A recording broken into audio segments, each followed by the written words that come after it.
Welcome, everyone, to the This Week I'm Into podcast. I'm your co-host, Pete Tyler. Later on the episode, we're going to have our mutual friend, Ben Stein, on to talk about his passion of tennis. But right now, I'm with my friend and co-host, Paul Imbrugulio. Paul, how are you doing? I'm smashing today, Hans. I love tennis. Do you know? That's an inside joke if you know how tennis scoring works. Oh, Paul, do you know how tennis scoring Clearly, works? I do not. I didn't get the joke. Wait, I do know that love is zero, but I Yeah. do. Solid start from us. Okay, I'm sure this is part of your fun facts. If I had to guess a Hans fun fact, it has to do with numbers. Can you explain why it's not like 0, 1, 2, 3? Like why it's love 15, 30, 40, and it's not even 45? Oh, that is a brilliant question, and I actually do have that listed as one of my fun facts here. So I get you. Yeah, you just like know exactly where I'm going always. So how about I hit you with an early Hans fun We won't fact? sing it, but yeah, go for it. Okay. Well, just know if you are listening later in the episode that if my fun facts seem short, then this is why, because we're using them all up top. So I just want to get that disclaimer out of the way. I expect at least 4 every time. Okay. So, Paul, as you mentioned, the scoring is bizarre in tennis. For anyone who doesn't know, when you're playing a game, you start at love all, which means love to love or 0 to 0. It's a very friendly sport. Yep. 15 love, 30 love, 40 love, and then game. So it is kind of a confusing way to score things. But the term love originally comes from French laouf. So the French laouf means egg, and 0 looks like an egg. Is that a different word than the Louvre? Like yes, the different museum? than Louvre. That one's more like a pyramid. Yeah, when we get into art, when we have our art episode, we can talk about that one. So Okay. how's that? Okay. So leouf or egg is also 0. So that's where love comes from. Leouf, love. But you also mentioned the scoring is so weird. 15, 30, 40 game. Where the heck does that come from? Well, Paul, it comes from the faces on a clock. So for whatever reason, when the people who made tennis decided to make the scoring, they decided, oh no, we don't want it to be like 1-to-1. We want it to resemble like a hour hand going around a clock face. So the first goal is at the 15-minute. And then the second point is at the 30-minute. So you're going around the clock. Yep. Okay. And I know what you're thinking now. You're like, okay, well then why isn't the third point 45? Well, apparently 45 was just too many syllables when you were keeping score. I know, this is so weird. Apparently 45 was too many syllables in French when you were keeping score, so they just truncated it to 40. So you got 15, 30, 40 game. It is bizarre. Like, I do not comprehend where this came from, why they did that. There's not logic behind that, to me at least. So tennis is French then? Like it originated in France? Or they just like dominated enough that they got to pick the scoring That's actually nomenclature? a good question. Yeah, I'm not sure either. That should have been one of my fun facts. But it seems that a lot of the scoring and language does come from French. So good point, Paul. Okay, well, thank you, because that's been bugging me probably my entire life. So I'm glad that we finally learned. I know, finally dove deep into it, right? Yeah. Paul, can you name any professional tennis players? I'm just curious if you know Yeah. anyone on the circuit currently. Oh, on the circuit currently? Okay, so some of these guys probably aren't. Djokovic is definitely still good, right? Yes, that's right. Yep. I don't think Nadal plays anymore. Federer's probably done. There's a guy whose last name I think is Shelton. He's like the American guy, right? Hey, yeah, you got American, yeah. Does Andy Murray still play? No, well, good guess, but he did retire this year. Okay. And then there's another dude. Who's the second best guy? Alcaraz, Carlos Alcaraz or something? Yeah, okay, you actually know quite a bit. Yeah, a couple of our friends are into tennis, so I'll see it occasionally. Yeah. And I think they're popular enough that you see them in like local news. Nadal is also a good one. He's not retired yet, but I think he said he's going to retire at the end of this season. Yeah. So You got quite a few actually, including an American. Yeah, and then to be honest, the only women tennis players that I can think of is Naomi Osaka, and I know that there's Hmm. I don't know, she's Eastern European, I think. The other woman that's good, Sabalenka. Sabalenka, yeah, Yeah, yeah, yeah. but I don't know She's where fun to she's from. watch. Yeah, but I know that she's good. She's probably my favorite on the women's side because she's got a good personality. She's like fun to watch. So Yeah, and then obviously like those are the only two active people that I know. Obviously, everyone knows Serena and Venus Williams, but the goat, Serena the goat. Yeah, so more than you thought. I feel like I surprised you there. you kind of actually killed it. Yeah. Also Coco Gauff on the women's side. Oh She's yeah, she's yeah, also yeah. kind of killing it right now.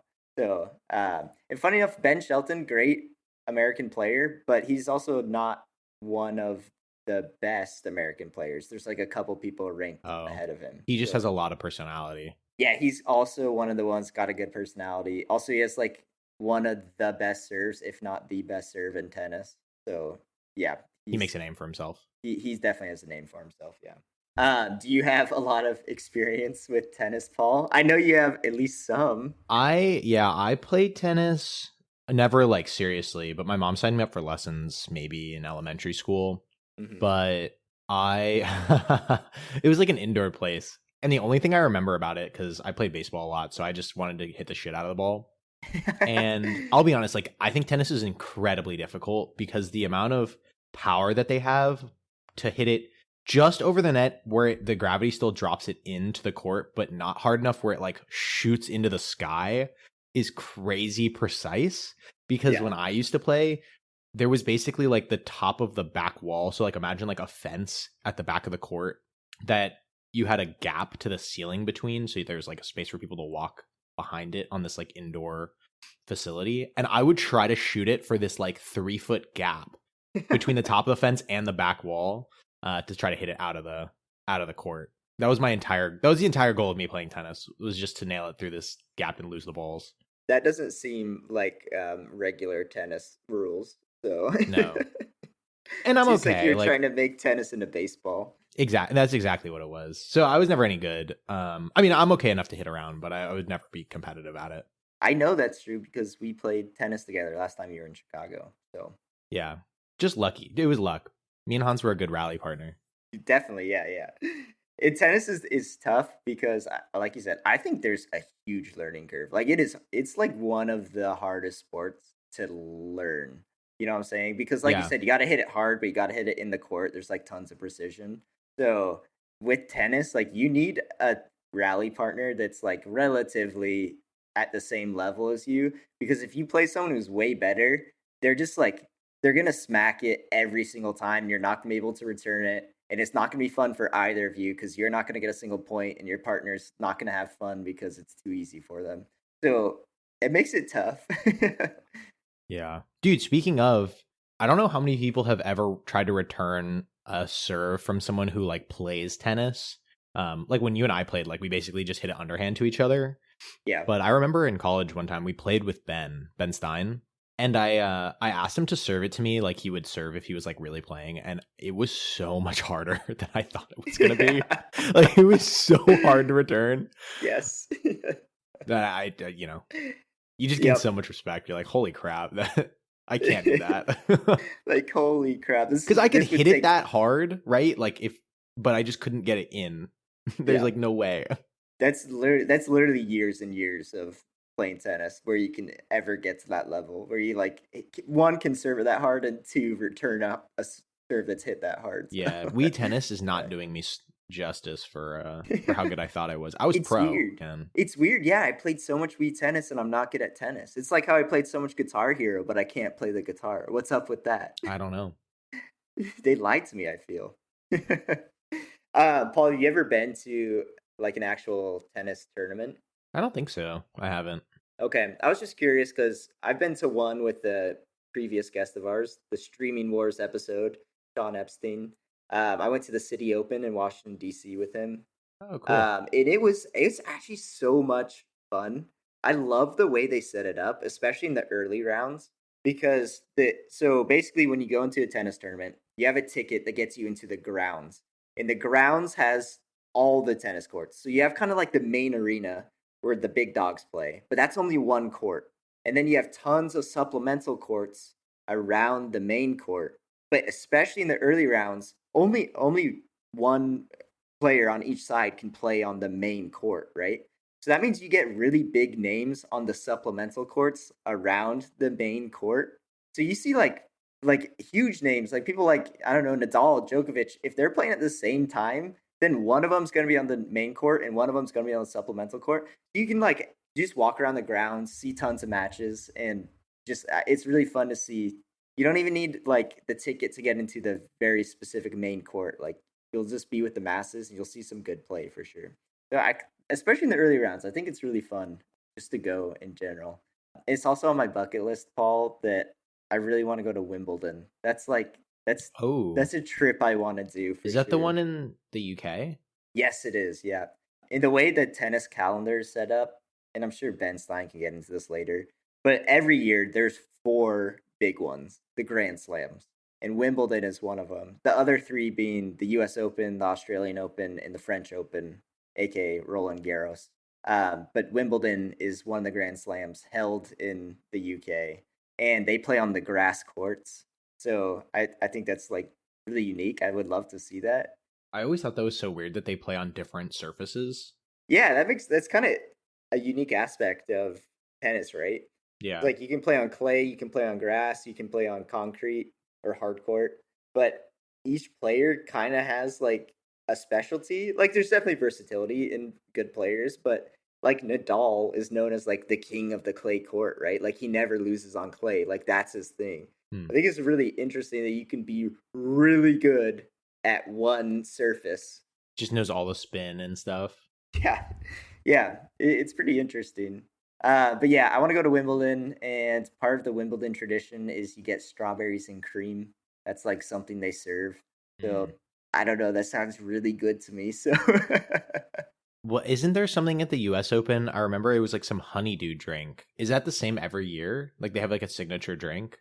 oh, interesting. I don't know actually. Let's ask Ben Stein that. What the Yeah. signature? I know Wimbledon. The signature snack is strawberries and cream. I wonder. I bet U.S. Open has something too. So let's ask Ben that. On top of that, Paul, some other just random aspects. I have random points about tennis here. Is I've taken a couple. Everything comes back to physical therapy, right? Sure. So I've That's like taken a that's the center of the universe, right? exactly. It has to be, right? I've taken classes on physical therapy for the tennis athlete specifically. And so something that's super common, I don't know, I just want to bring this up. I want to talk about it. Is something called, there's a specific injury called tennis elbow. So if you, right, extend your arm in front of you so that your palm is facing in front of you and the back of the palm is facing behind you, and you reach on the outside of your elbow. If you have pain on that lateral side of the elbow, yep, that's called tennis elbow. That is an extremely common injury to have, especially for tennis players, but it shows up in almost all sports. If you have pain on the other side of your elbow, that's called golfer's elbow. But here's a fun fact for you: more golfers get tennis elbow than golfer's elbow. Okay. I'll be on the lookout. That's a free fun fact for you. Golf. Yes. The other thing I wanted to touch on, Paul, was that tennis to get into, from what I understand, is so damn expensive. Have you Oh, I seen that? believe that. Yeah, compared to other sports too. I don't know how much stuff costs. I mean, I feel like it's just I mean, obviously tennis balls, but like the racket and then the court. I don't know if what part of that is expensive. I'm sure both. Yeah, and I think I'm sure. Because it doesn't seem like a lot, right? It doesn't seem like you need that much stuff. Okay, I think actually you're right there. In the like extreme barrier, like the lowest barrier to entry is actually not that high. Like to get a tennis racket and a tennis ball, because there's tons of public courts, right? Hmm. But the really expensive part, like especially if you're a junior and you want to get into tennis and you like maybe your goal is professional tennis, it's the travel aspect of it. Oh, Yeah. Because like there's if you want to get to be a professional tennis player, you have to get points at tournaments. And the more tournaments you go to, the more chances you have of getting points, right? So you have to travel a ton to a bunch of different sanctioned tournaments to mm. even, get close to making points to become a professional. And like every tournament you go to, you're not necessarily getting points. So it just becomes incredibly expensive to break into if your goal is to become like a professional or get on the, upper echelon of tennis. Yeah, I gotcha. Anyway, random points, Paul. I got a couple fun facts. You want to hear them? I'm ready for Hans's fun facts. Hans's fun facts. Fun facts with Hans. Down. Yeah. Thank you very much, Paul. Fun facts number 1 is Roger Federer is the GOAT. Done. That's it. Okay, that's been Hans's fun facts. Hasn't Djokovic caught up with him in tournament wins? Okay, actually, yes, he has. But that being said, I love Roger Federer. Swiss can't miss. Love that guy. I feel like there's a lot of controversy over Djokovic, so people don't like him as much. Definitely no, he doesn't have like the followers because of his personality like Federer and Nadal have. Yeah. But Djokovic does have the most wins, so yeah, he is kind of the GOAT, but like not really. Like, come on, Roger Federer is the GOAT. Like, okay. Hans's is definitely unbiased. Yeah, this is my completely unbiased opinion. Okay, a couple real fun facts for you. Everyone knows that tennis is a prolifically long sport, right? You got to be mentally and physically ready for a match, right? Oh, yeah, because they're a couple hours each. Yep. So the average length of a men's Grand Slam match was 2 hours and 21 minutes in 1999. That is increased to 2 hours and 54 minutes, aka almost 3 hours, as of 2023. Do you know why it's increased? That's actually a really great question. And people say baseball is a long sport. Oh, I'm glad you bring that up because I have the facts about baseball as a comparison as well. You want to hear those, Paul? Yeah, because it's now like only like 2:20 or something now. The average length of an MLB game in 2023, you're right, it did drop. It dropped to 2 hours and 38 minutes. 38. That means that an average tennis match, men's Grand Slam tennis match, is longer than a single MLB game. Yeah. But you're right that it did drop because of that pitch clock. This is not the MLB episode. We'll get to that soon, but we can get into it. The pitch clock definitely dropped the time. In 2021, the average MLB game length was 3 hours and 10 minutes. You know what's really funny? I just saw some stats about sports that was basically like how much action time is there for the entire game. I don't think they talked about tennis, but they were saying that baseball and football were pretty equivalent with 19 minutes or something like really low, like 9% of the actual game length, like TV time, was actually like ball in play. Yeah. I bet tennis would be a lot higher, but things like hockey and basketball were up in like the 60 percentile. That makes sense. Yep, that does make sense. Including like ads and stuff, right? So I bet tennis is probably a little bit more action packed. Yeah, maybe a little bit more time actually in play. I know there's like a pretty big break between every inning and every change of inning, but I know advertisers love that because they get a commercial every, handful of minutes. So yeah. Paul, tennis, this as far as I could find, because I was trying to dive into this. Tennis, as far as I know, is the only sport where you can score less points than your opponent and still win. Wrong. Golf. Oh, shoot. I didn't even think about that. Wait, that's so funny. You're so right. That's the whole point. That's so funny. Okay. All right. You kind of got me Smacked. there. So. But please tell us your fact. But anyway. I know what you're going for. Yep. Tennis, for example, in a Grand Slam match, say you lost the first 2 sets 0-6, 0-6, and then won the next 3 sets 6-4, 6-4, 6-4, you would have scored less points than your opponent, but you would still have won that game. So I don't know. I just think that's really interesting. That adds to the whole controversy of how weird tennis scoring is. Just score more points than your opponent, Hans. Doesn't always work out. Yeah, there you go. There you have it. Tennis balls used to be white, but the broadcasting of tennis on TV changed that all. The tennis ball was changed to a neon yellow, so it'd be easier to follow on a broadcast. Oh man, Hans, I have such right? That is super interesting. I thought you were gonna say like it was hard to see because I know that at night when I used to play baseball, sometimes they would bring out yellow balls because you Oh, couldn't okay. see. It was like dangerous to play at night with the white balls Wait, so because we didn't have the right is it? lights for it, right? Like we didn't have. Oh, okay, yeah, yeah. So it's easier to see the yellow with the stadium lights than it was the white. Well, with very little lights because we were on a cheap field that had few Interesting. lights. Hans, I'm gonna butcher the actual content of this fact, but I do remember I was in a fluid dynamics class in college, Hmm. and I remember learning about tennis balls, and they were talking about the frizz on the tennis balls, right? Because Yes. like at the beginning of every tennis serve, they give them like 3 balls, right? And they're always, and you're like, what the hell are they looking for? Like, why do they like inspect all 3 balls? And I don't Yeah. remember if it's more or less, but I would assume it's more. I can't remember, but they're looking for the amount of frizz on the balls. I mean, at Hmm. least that's one aspect because you get better ball speed depending on like the amount of frizz on the balls. So like over time, they've actually changed the standard of the ball because serves were getting too fast. So they like I think they increased the amount of like fuzz on the ball to like slow it Oh, down in the air. interesting. Okay, yeah. Wow. Okay, this has been Paul's fun facts. Paul's fun I facts. try to come up with some. Paul's fun facts. No, wait, that is actually really interesting.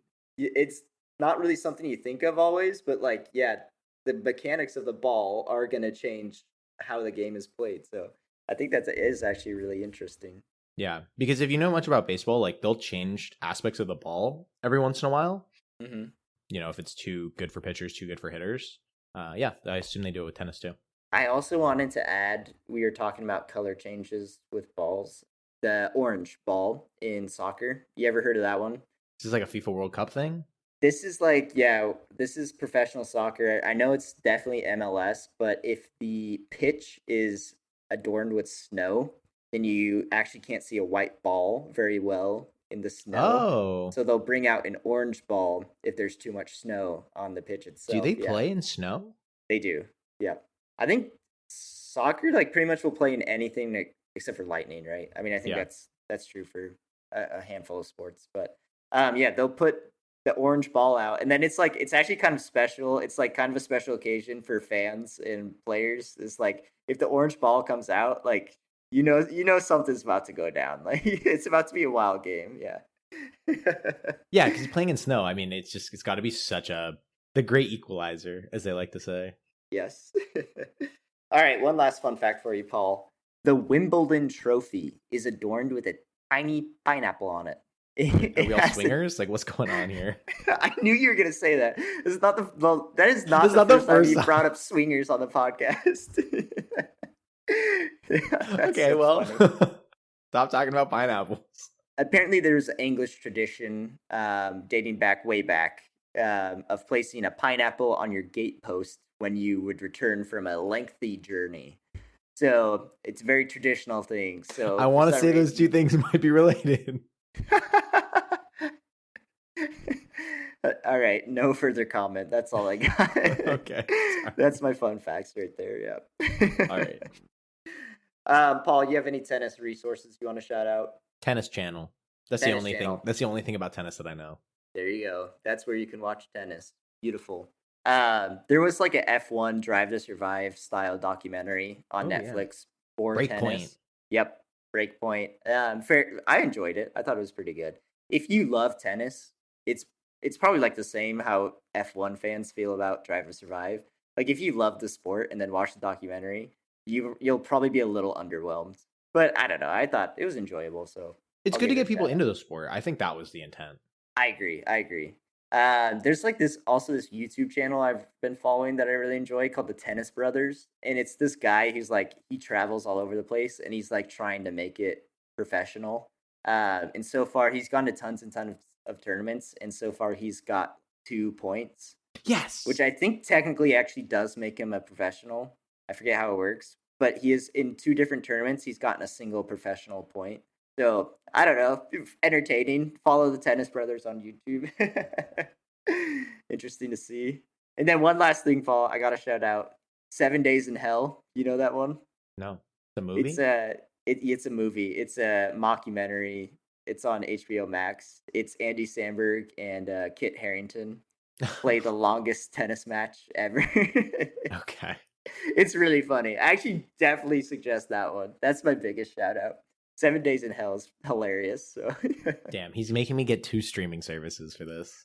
all right, Paul. That's all my fun facts. We're gonna bring on Ben to talk about tennis coming up after the break.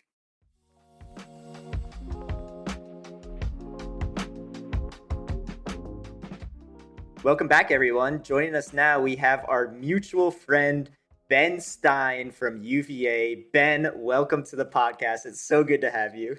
Thanks, guys. Really appreciate it. Very glad to be here. I'm so excited, Ben. Just to begin, can you start off with an introduction of yourself and what you're here to talk about today? Yeah, for sure. So as Hans said here, my name is Ben. I'm a data scientist living in DC, and I'm here to talk about tennis, the great sport, notably not pickleball. Okay, so do you hate pickleball, Ben, or is this just No, this is a slight bit of a jab? stick. I will admit, unfortunately, I do have pickleball paddles, like ironically right here. So I'm really not helping myself, but here we go. What a traitor in the eternal war of pickleball and tennis. You have to choose a side, man. Can I choose ping pong? Yeah, okay. Yes, that you can. That's cool. All right, we'll take it. Yeah, anyway, Ben, so you're here to talk about tennis, right? So can you tell us a little bit about how you originally got into tennis? Yeah, so I have been playing tennis for a while. I think I started probably when I was in like third grade ish. My neighborhood pool had some tennis courts, and so your 3 options were swimming, diving, or playing tennis. And I think I started out swimming, and I quickly realized that waking up at like 6 in the morning to jump in a freezing pool of water absolutely sucked. So I Fair enough. shied away from that. Diving was pretty cool, especially after tennis practice, because you get to be, super sweaty and whatever, and then just jump into a body of water that actually feels really good at the time. But Okay. smacking just hurts enough that I was like, nah, I can't deal with this. So I chose tennis to really kind of focus on because you get to run around. Notably, if you hit someone else with the ball, it's your point. So now you can take out your anger on people if you want. And I thought it was a lot of fun. I have not heard that as a selling point, but actually, Ben, I'm into it. There you go. Brilliant. I have seen like when professional tennis players like hit the ball and it actually hits their opponent. It is their point, right? But they always go like sorry, right? Like it's Listen, just like it's this is a- courtesy. You have to go sorry. But like they're not really sorry, right, Ben? Like they're not really sorry about that. Listen, it's a gentleman's sport. You gotta, give him the hand, apologize, but inside you're like, all right, let's go. Like we are taking that. Yes, that's my point. More pain and suffering. No, I'm just kidding. Awesome, Ben. So you started off third grade playing tennis, and then what was kind of your journey after that?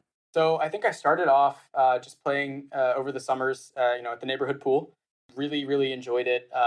Started out, just kind of doing tennis practices, and then you get good as a little, good. I'm putting in air quotes here. As a little like third grader, they'll eventually start playing in matches. I think my mom had told me one of the reasons that they let me play in matches was apparently relative to the other kids my age, I could serve the ball. So, technically start the point, which is kind of important. But yeah, so I played over the summer, and then I really enjoyed it. And I started playing kind of year round. There's like an indoor rec center sort of thing near my house where I got lessons.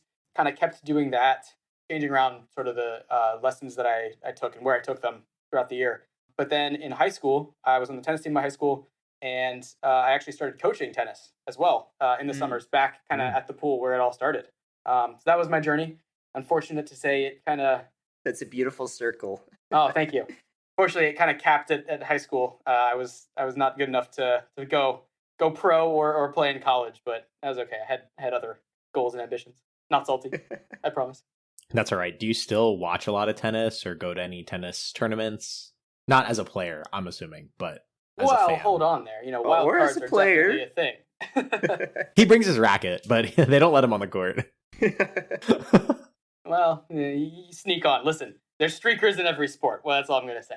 No, I think actually lately I've been to more tournaments than I've watched on TV. Part of that is because Verizon Fios decided to cancel our Tennis Channel subscription when my family was changing around some of our whatever. So, that's a major outlet that I just don't have anymore. So now whenever ESPN carries it, I can watch it. But lately, like I said, living in DC, we are lucky enough to actually have a local tennis tournament right here, the City Open. Yes, the City Open. I've Yeah. been there. I told Paul earlier, but that was such a fun tournament to go to. And I assume you've been a handful of times, right, Ben? Yeah, I've been a couple times. It's a fantastic tournament because it's so like intimate almost. It's not. It's an ATP 500, so you get, which I think we're gonna probably get into how the We will professional get tennis into circuit that. works. Yes. But in short, it's you get some really really good players, some top notch players that come, but it's also a pretty small venue, so you actually get to see them up close. They just kind of walk around the grounds, and it's a really really cool experience. You mentioned the ATP 500. I imagine that if you're a casual tennis fan or you're not familiar with tennis, that probably doesn't mean something to you. So would you mind just It doesn't. explaining to Paul what the ATP 500 is, ATP 250, the kind of whole professional tennis circuit? Yeah, for sure. So I will admit that I probably should be a little bit more knowledgeable than I am about the layers under the ATP. Which from the top here, the ATP is the Association of Tennis Professionals. That is the men's professional sort of premier tennis circuit. The women's equivalent is a WTA.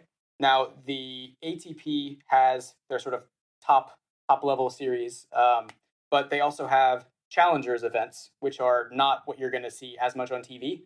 And then I think even below that, there might be one sort of level. But the ones you're going to see most of the time on TV are the ATP 250s, 500s, 1000s, called the Masters 1000 series. And then you have the Grand Slams, which are the big four: Wimbledon, US Open, Australian Open, and French Open, or Roland Garros. The numbers that come kind of tied to those different tournament levels are the amount of points that you get for winning them. So you get 250 points, 500 points, 1,000 points, and then 2,000 points for Grand Slam. However, there is one tournament, the ATP year-end finals, that gives you 1,500 points. So it's kind of a little bit between a Masters and a Grand Slam. It's not an all or nothing thing. Obviously, the farther you go in each of these tournaments, the more points you'll get, culminating in that big prize. But the way that the points are retained is actually pretty interesting. Let's say that Hans, you go on a crazy streak and you win, we'll say Wimbledon one year. You'd have 2,000 points for that tournament. As I'm known to do. Congratulations, Hans. Yeah, Wimbledon was big for me this year, but On the grass. Yeah. And he's a clay guy. Grass court king. And he even slipped. That's crazy. The way that it works is you will hold and retain those 2,000 points for Wimbledon until the next tournament. So the next time, if you get to the semifinals, let's say of Wimbledon, your 2,000 points from the previous year will be kind of swapped out with the, say, 1,500 you'd get from the tournament like that year. So it's kind of like a rolling sort of thing across years, which can make it really interesting because if you win a tournament, in order to not lose points that next time, you have to win the tournament again.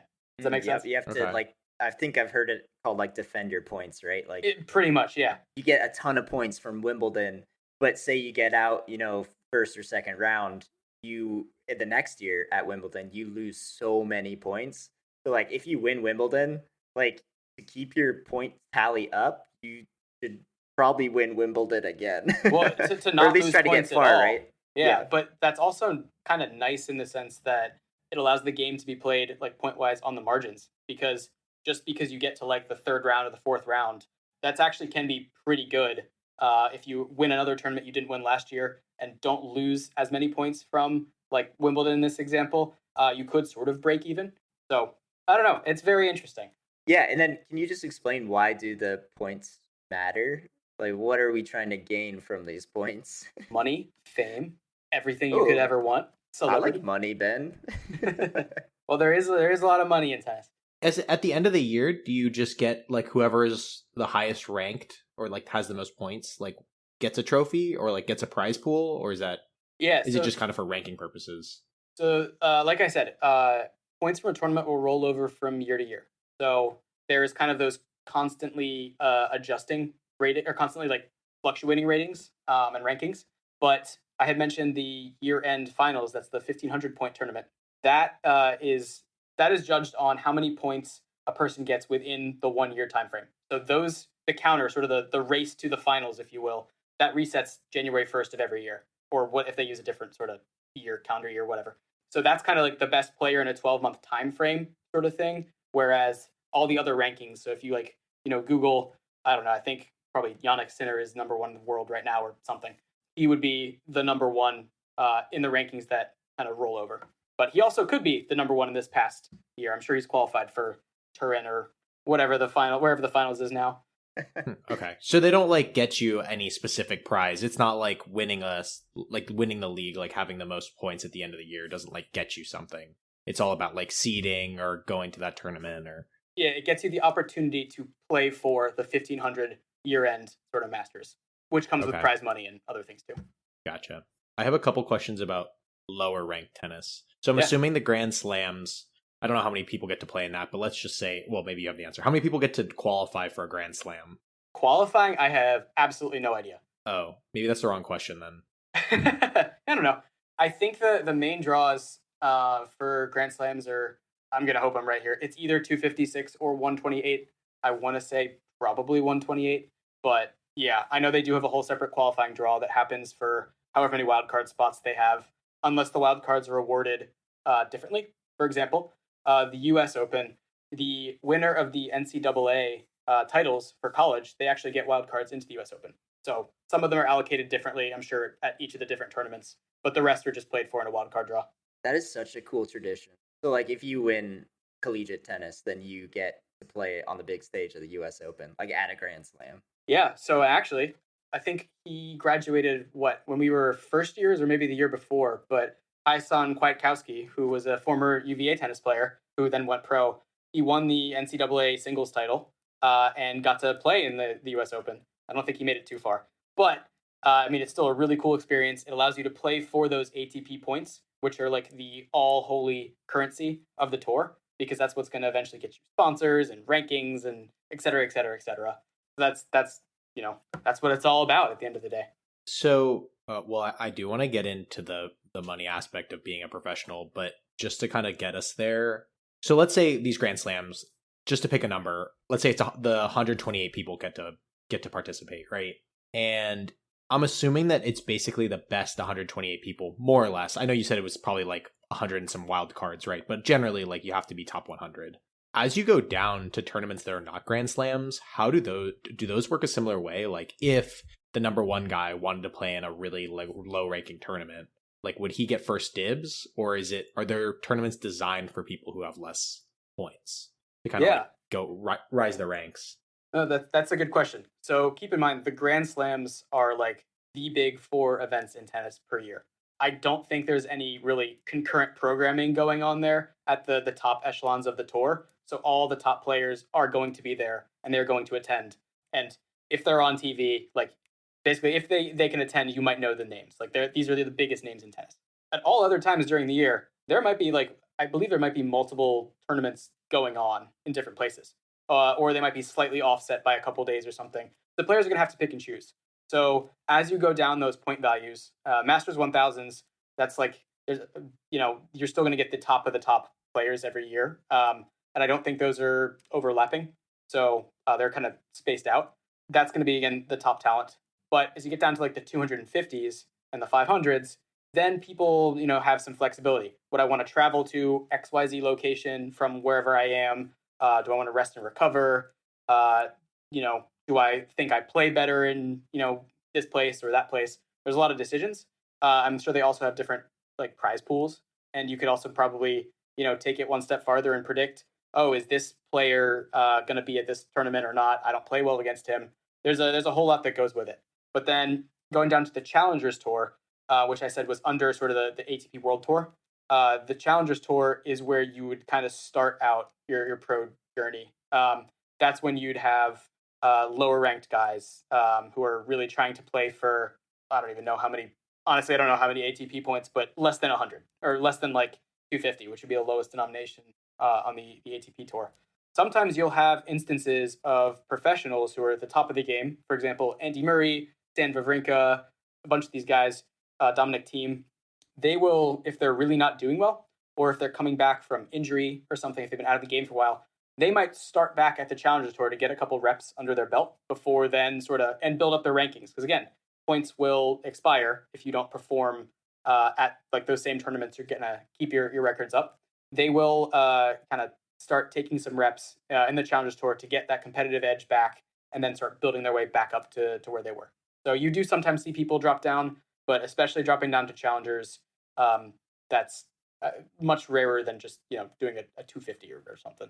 That would suck to be a challenger and then just show up and Andy Murray decided to throw his hat in the ring for that one. But But see, that's also really cool because then you get to say that you've played one of the best of all time, and you can probably learn a thing or two about it. So yeah, that's true. I think it goes both ways. Probably not going to win the match, but like, True. damn, you played Andy Murray. What you sacrifice in points, you do gain in meeting Andy Murray. So like, there's a trade off. I think there's a trade off. Yeah. Speaking of like kind of the different tournaments you can go to, I know you've explained this to me before, Ben, and it's really interesting. There's like what they call a swing, right?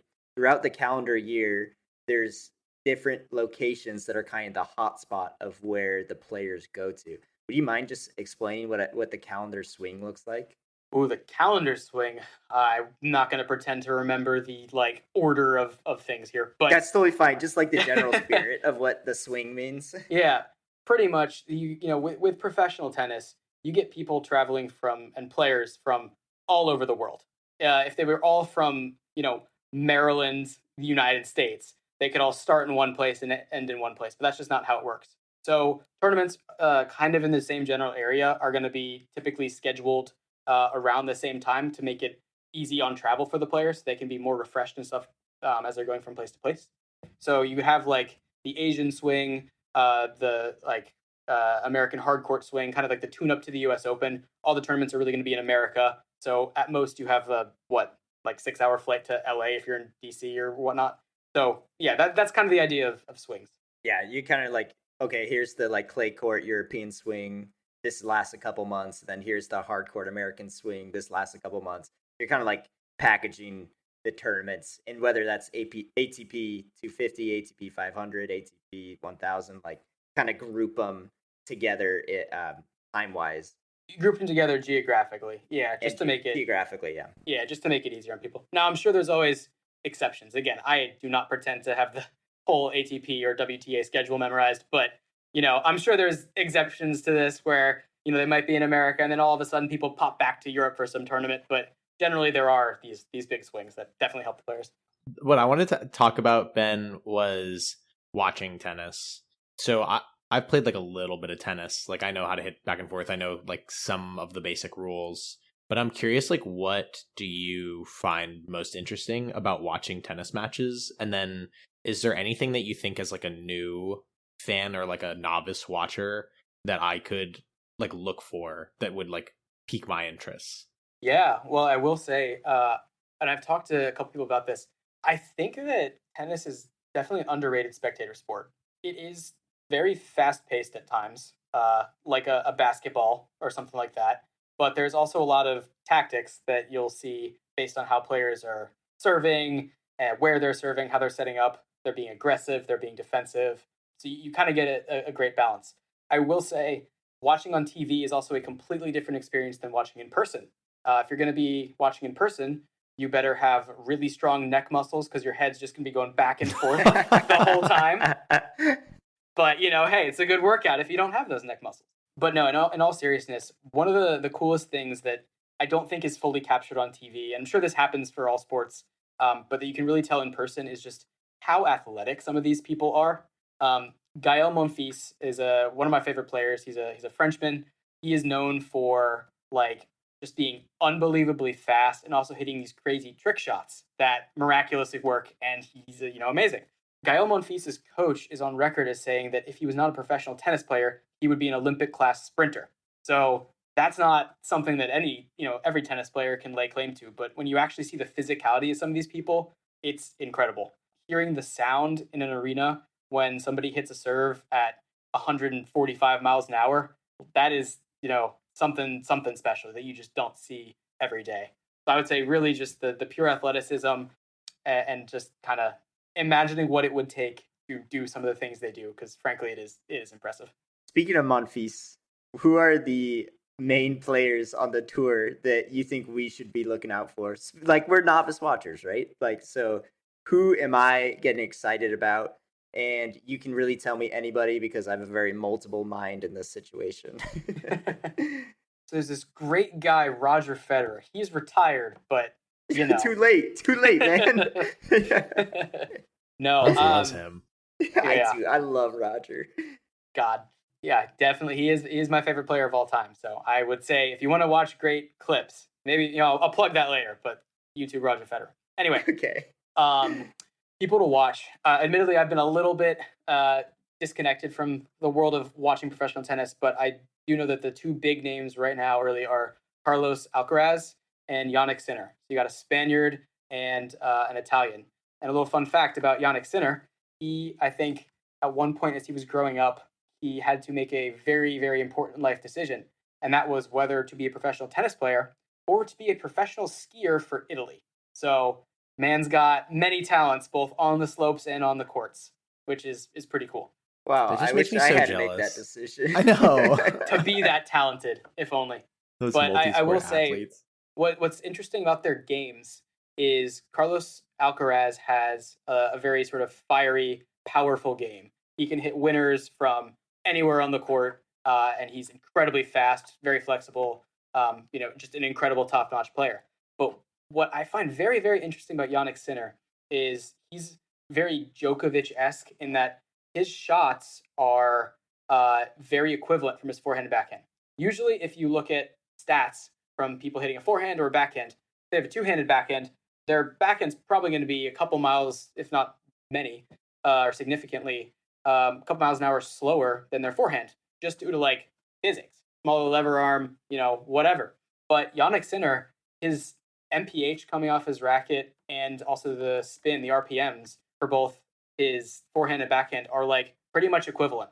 So no matter what shot he's going to hit, it's going to be the same ball hit pretty hard. And it's fascinating because it just wears people down. He's unbelievably steady. And I've actually had the pleasure of seeing him play in person, and it was very, very cool at the City Open. That's amazing. I have had the pleasure of playing against both Ben and Paul, and I think both of you would know that I can't hit a backhand at all. So I wish I had known that. Hans has the best one-handed backhand that I have ever seen. I'm giving away my secrets here. So. But the fact that he can do it, Jannik Sinner, backhand, forehand, doesn't matter. It's equivalent. Like, I think pretty sure that makes him top, like tip top, one of the best in the game. So and skiing. Like, what can't he do? And he's also sponsored by Gucci. Like, come on. What's not to like? Come on.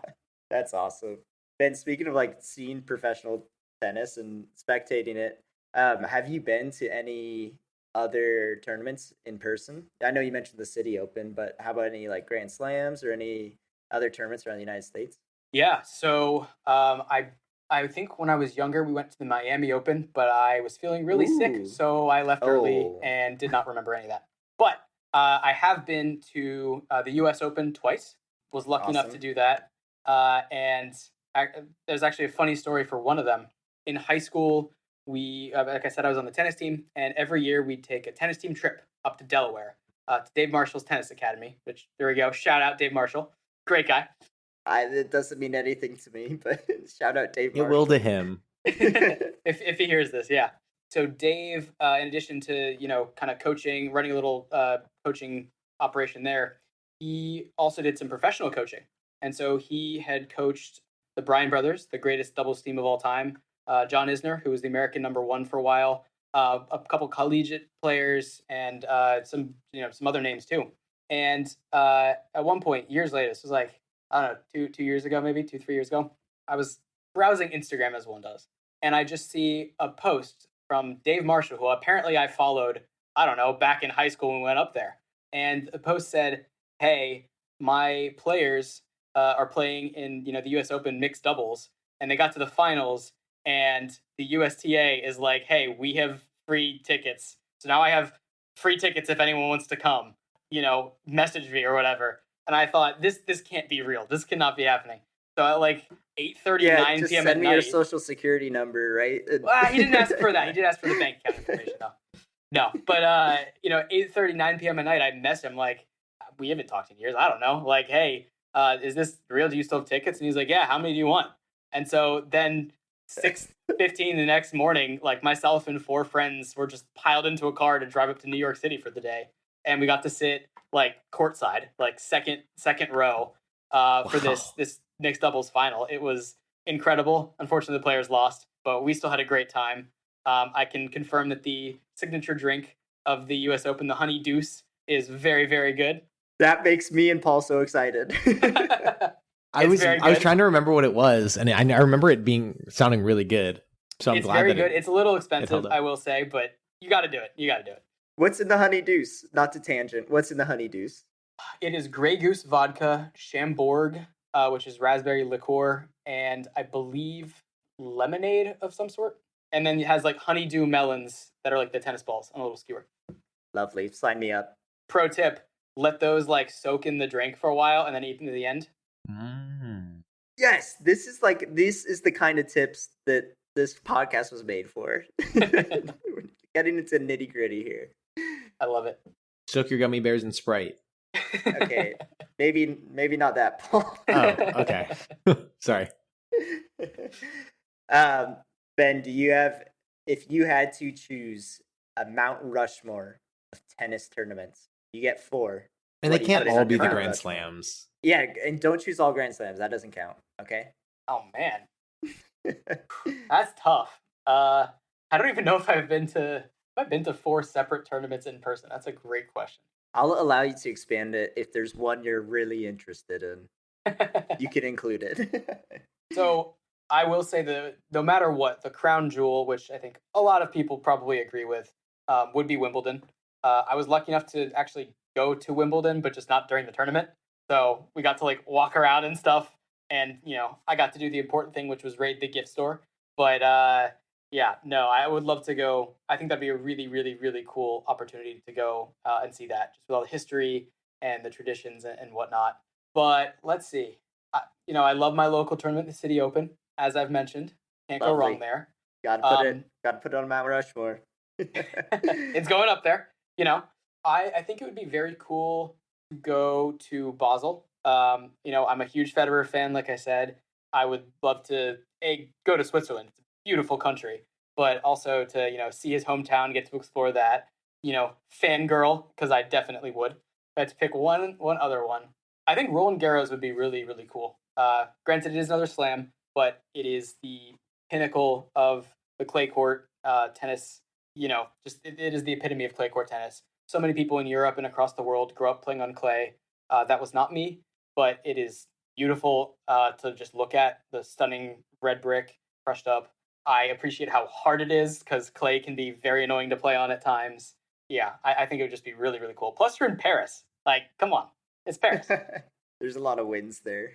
Wait, so I was just thinking about when you were talking about the clay courts at Roland Garros. Do you have any opinion on automated line judging or just refereeing in general? Yeah, so that's actually interesting. And I think I wrote a paper on this in college at one point. Really? Because I see, as someone who doesn't watch tennis, I see a lot of clips about people arguing with the referees. Yes, that's a thing that happens. So first of all, one of the interesting things about clay courts is they don't really use the automated line calling stuff because if the ball bounces, it'll leave a mark, so you can kind of walk over and check it, which is really, really neat. So you'll see the ref has to get up out of his chair, run down. He points at it, and then will raise the finger if it's out, and that's a whole thing. And you sometimes see them arguing and no, it's in. It can be pretty funny to watch, but it is interesting because tennis is steeped in a tradition of having line judges who will just sit around the perimeter of the court and stare at a line, and occasionally, if the ball happens to be in or out on that line, raise their hand or something. It kind of plays into the whole country club sport, I guess. But it's very, very interesting. The U.S. Open started using what's called Hawkeye Live. And I guess I should say, for those who don't know, Hawkeye is the technology that's used to call the lines. And so if you're ever watching a tennis match in person, there's a close call, you'll see the scoreboard will change, and you'll see a 3D projection of a tennis ball bouncing, and then it'll leave an oval sort of shadow on the court, and then it'll zoom in to to show you where that shadow was in relation to the line, and then it'll say in or out or whatever. And it's great. The crowd starts like clapping and chanting. It's pretty cool. Hawkeye Live became the de facto thing for the U.S. Open and some other places, and it's just completely live. There's no break in the action. So for Hawkeye Live, they recorded a bunch of voices for people, so it'll sound like it would be a random person, not just a robotic computer voice calling it.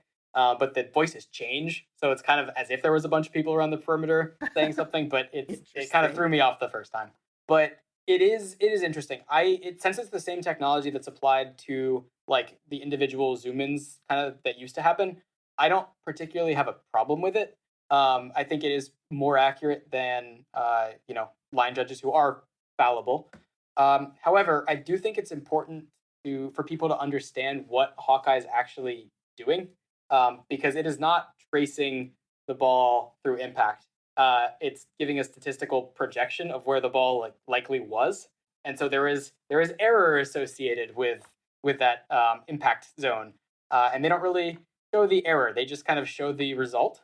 So it might be out by, I don't know, a millimeter, but they don't really talk about the error, and that's something I think people do need to understand when they're looking at those. So not that it's going to change anything. The projection's a projection, but for those who like to argue and fight about things, they could be right because it could be within the margins of error that are not publicized.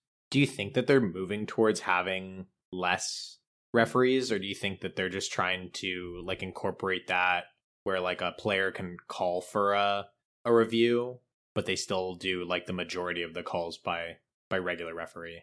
So players can always call for a review. Basically, the way it would work for years before Hawkeye Live was if you were not satisfied with a call, you could challenge it, and you'd get like 3 challenges per set.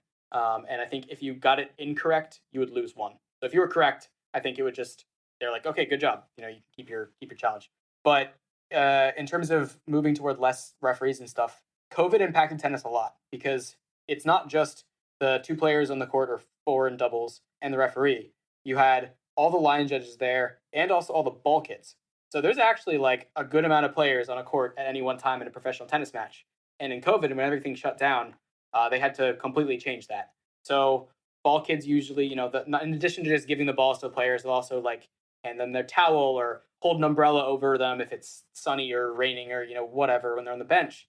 That all was kind of stripped away, and so now a lot of tournaments have just implemented like buckets. They have 2 buckets kind of on either end of the court for like each of the players to put their towels in. So I think they are moving a little bit away from having a bunch of people there, referees or not. But I don't think you'll likely ever, or at least for a while, get fully gone of everybody else. But I will say there was a tournament, I don't remember which one it was, that experimented, I think, with like, maybe this was just for an exhibition match, but they experimented with having like trained like dogs go and be ball boys. So you get these dogs running around the courts that like pick up the balls and bring them to players. Sounds pretty nasty to me with all the slobber, but Yeah, that can't work out well. It was an Cute, idea. But yeah. Yeah, imagine asking for a ball and you just get like a slobber, like full tennis ball just plop on your hand. Half of the day is just down boy, drop it. Fighters, no. Ben, you mentioned earlier the honey deuce, which really caught my attention. You know the tradition at Wimbledon of strawberries and cream, speaking of like snacks that are specific to a Grand Slam. I am familiar with the tradition. Do you have an opinion on strawberries and cream? I think that sounds delicious, and I really want to go to Wimbledon. Just to preface this, I really want to go to Wimbledon, and like 80% of that is to try the strawberries and cream. Hans, I agree with you that it sounds delicious. Despite being aware of the trend, unfortunately, I have not had it. When I went to Wimbledon, again, it was off season, so the tournament wasn't actually happening, and it was like in November or something, so it was not strawberries and cream weather. You tell me they don't serve it year round, huh? If they did, somehow that escaped us. Big bummer. Dang it. Okay, well, let's go to Wimbledon one day and then grab some strawberries and cream. Dude, I'm down. Paul's giving us a head shake. That seems like a long way to fly. I'm happy snack. I'm happy to make you some strawberry. Whoa, Paul. We can also have Pims. Another Wimbledon tradition. I don't know what that is. It's again, haven't had it. Wow, I'm really sounding like an idiot here. But it's an alcoholic drink. Oh, okay, like the honeydew, Wait, does Honey every Deuce. honeydews. Honey Deuce, does every Grand Slam have a drink associated with it, or just the two? I think famously just the two. I don't think there's any like, I'm sure whatever liquor sponsors the Australian Open and the French Open, there's probably something, but I don't think it's as publicized. I'm pretty sure the big thing in the Australian Open is it's sponsored by like Lavazza, which is like coffee or something. Oh, okay, okay. So I'd take an there's espresso that. martini. You and me both. That'll do. So maybe we can stop by Australia and grab an espresso after we grab our Pims at Wimbledon. Stop by Australia on the way to England. Perfect. You're supposed Sign to me be up. doing these tennis swings, Hans, so you don't have to fly so much. That's fair. That's fair. Ben, do you have a most memorable match ever watched? Something that sticks out to you? Most memorable match ever watched. I did watch Federer's last match. It was the Laver Ooh, Cup. yeah. He and Nadal, Okay. Rafael Nadal, were playing doubles together against the hometown hero here in DC, Francis Tiafoe, and Jack Sock. And unfortunately, Jack Sock and Francis Tiafoe did end up winning. But, you know, I think there was a slight tear that, might have tried to escape my eye and slowly roll down. That was definitely, it was a crazy thing to watch. That, he was one of the most beloved players of all time, is still. And just the crowd standing ovation and the ceremony afterward was just, something really special. Also, the way he and Nadal have their relationship has matured over the years, because it's always been Federer and Nadal, and then eventually Djokovic came, and yeah, but That's how I feel too. well, that makes two of us. Like Nadal was crying and emotional, and it was a really great moment. So I would say that has to be up there in terms of the special moments. Yeah, you know you're great when your chief rival is also crying that you're retiring. So Pretty much. And actually, Nadal just recently announced that he will be retiring after the Davis Cup tie for Spain. So wow. another great has come to their end. Yeah. Yep. Yep. Wow. Ben, I also wanted to ask you the thing that everyone cares about most, right? Money. How does prize money work in tennis? Yeah, money. Can I have some? No, how does prize money work in tennis? Yeah. So the way it works is just like any other sort of sport. If you make it all the way through, you get this big pot of money. I believe if you win a Grand Slam, probably varies a little bit from slam to slam, but it's a couple million. I could be wrong. Though obviously other tennis players have to eat and travel and make a living. And each round you get through, you will get a successively higher paycheck just for making it to the round. Now there is some issues with money in tennis, which is pretty interesting. I know during COVID, when everything was shut down, players outside of like the top 100 maybe, but especially like the top 50, they can struggle to make a living because they're not winning all these big tournaments and whatnot. They haven't had their big breaks. Mm-hmm. And I think there was a push. I don't remember if it actually happened, but a push to actually sort of put together a fund for them to try to help tide them over. Because if you're like 200 or 300 in the world, you have to have either rich parents, another source of income, or like another job, because you're not going to be making the money you need. And as everyone fights up through the Challenger Tour, like they're going to have to go through that. And I think some costs might be offset by some sponsors and whatnot. But tennis can be a really tough and grueling game for those who are not at the peak. I've met some people that have tried to go pro, and they just run out of money and burn out, because it's also obviously incredibly stressful, traveling all the time. Can be tough on relationships.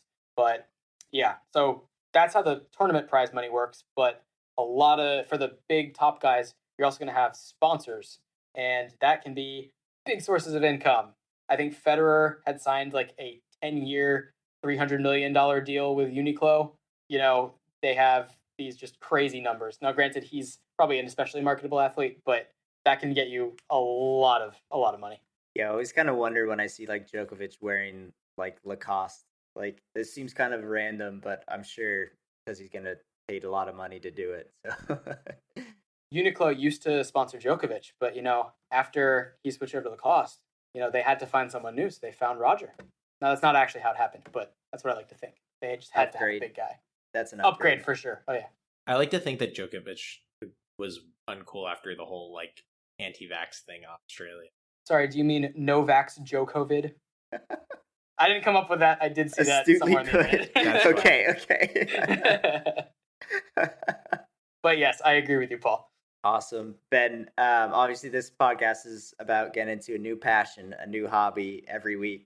So would you mind just giving the elevator pitch of why should someone pick up tennis? Well, why should you pick up tennis? Like I said earlier, it is a sport in which if you hit your opponent, you get points. That's the biggest selling point. Okay. That's the biggest selling point. No, but That's really in all all I serious, well, you're a special case there, Paul. In all seriousness, what's great about tennis is it's a sport that you can play for your entire life. You can be, 80, 90 in a retirement home, and a lot of them have tennis courts. Keeps you active. It's really fun. There is no better feeling than hitting a winner or hitting an ace and just completely smoking your opponent. It's great. You get to play with people at doubles, get to run around a lot.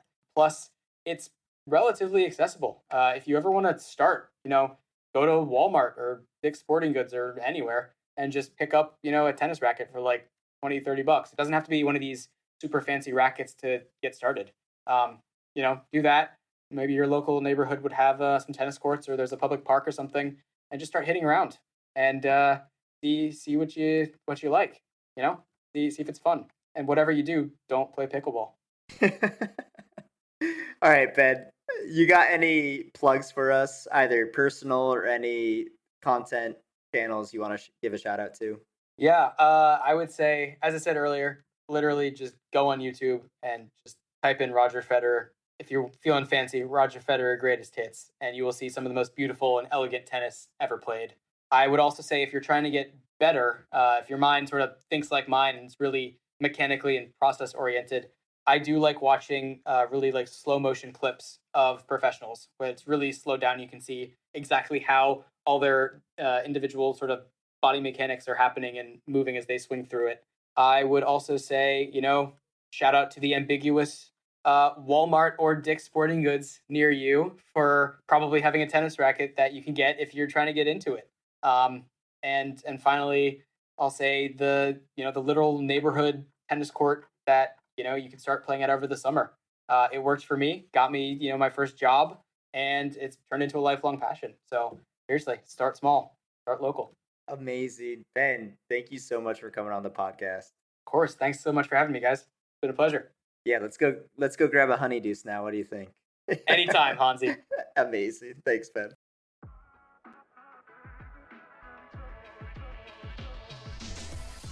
Thank you for listening to this week's episode of the This Week I'm Into podcast, and a huge thank you to Ben Stein for sharing his passion on tennis. If you have any questions, comments, or suggestions for future topics, please reach out at thisweekiminto@gmail.com and give us a follow on Instagram at thisweekiminto. Please rate us 5 stars and share this episode with a friend. We're doing our best to grow the podcast, and your help really goes a long way. Thanks again for listening, and we'll see you on the next one.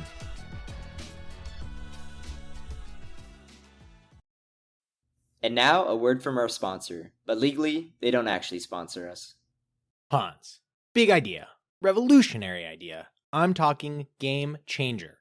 Let me guess. Bigger rackets again? Glow-in-the-dark balls? No, it's not about changing tennis. It's about redefining tennis. Redefining? Sounds ominous.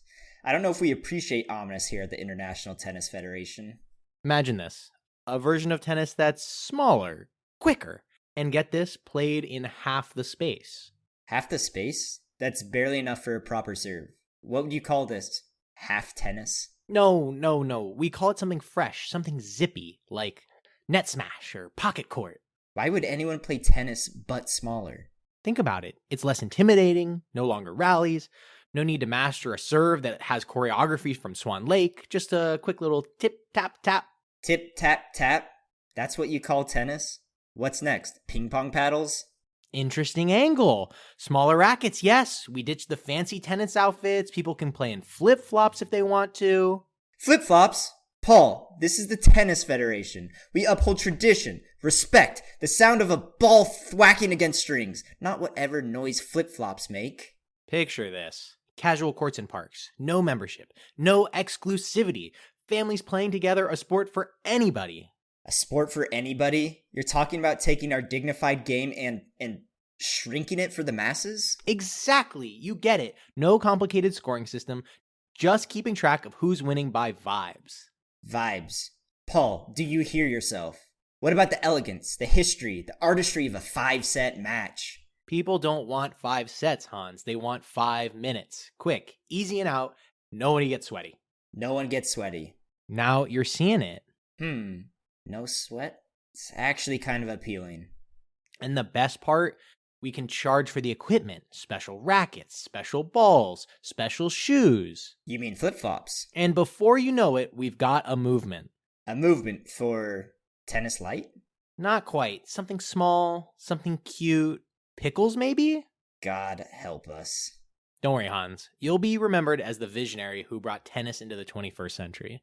Or the lunatic who turned it into a poolside party game. Either way, legacy cemented.